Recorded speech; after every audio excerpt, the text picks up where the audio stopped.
Rajahmundry airport దశ మారుతోంది. Night landing కు గ్రీన్ సిగ్నల్ లభించడంతో విమానాశ్రయ అభివృద్ధిపై అధికారులు దృష్టి పెట్టారు. 500 ఎకరాలను సేకరించి ఎయిర్పోర్ట్ ను విస్తరించాలని భావిస్తున్నారు. ఈ ప్రయత్నం ఫలిస్తే రాజమండ్రి ఎయిర్పోర్ట్ అంతర్జాతీయ ప్రమాణాలను అందుకోవటం ఖాయం.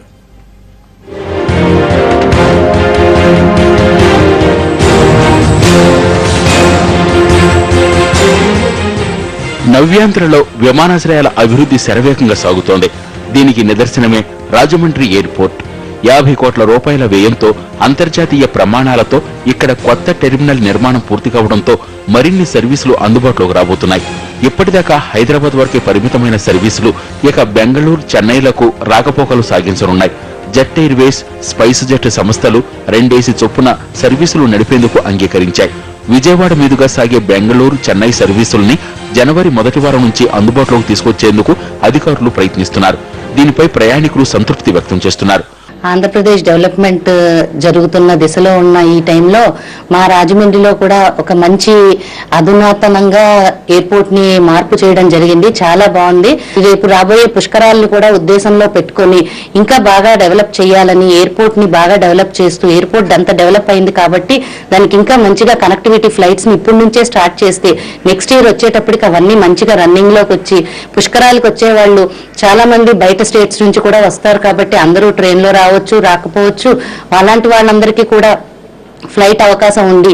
మనకి ఈ చుట్టుపక్కల ఉన్న ఎయిర్పోర్ట్స్ అన్నిట్లోకి విజయవాడ, వైజాగ్ ని పోల్చుకుంటే రాజమండ్రి ఎయిర్పోర్ట్ చాలా బాగుంటది కాబట్టి ఇప్పుడు ఇంకా డెవలప్ అయిన తర్వాత ఇంకా బాగుంది కాబట్టి దీన్ని ఇంకా బాగా డెవలప్ చేస్తూ కనెక్టివిటీ ఫ్లైట్స్ ని ఇంకా ఎక్కువ అందుబాటులో ప్రజలకి ఫ్లైట్ సర్వీసెస్ అందుబాటులో ఉంచాలని కోరుకుంటున్నాం.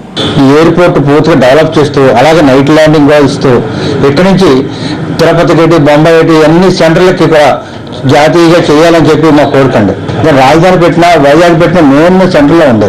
అందరూ గోదావరి పక్కనే రాబోయేది పుష్కరాలు.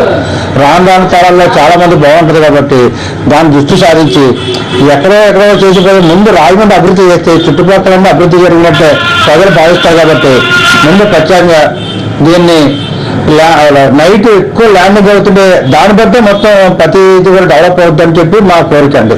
రాజమండ్రి ఎయిర్పోర్ట్ లో నైట్ ల్యాండింగ్ కు ఎన్నాళ్లు ఉన్న అడ్డంకులు కూడా తాజాగా తొలగిపోయాయి.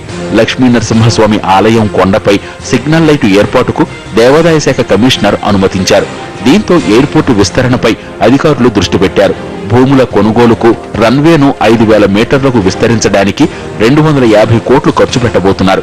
ఈ అభివృద్ధి ఇలాగే కొనసాగి రాజమండ్రి విమానాశ్రయం ఇంటర్నేషనల్ ఎయిర్పోర్టుగా మారితే గోదావరి జిల్లాలు మరింత అభివృద్ధి చెందుతాయంటున్నారు స్థానికులు.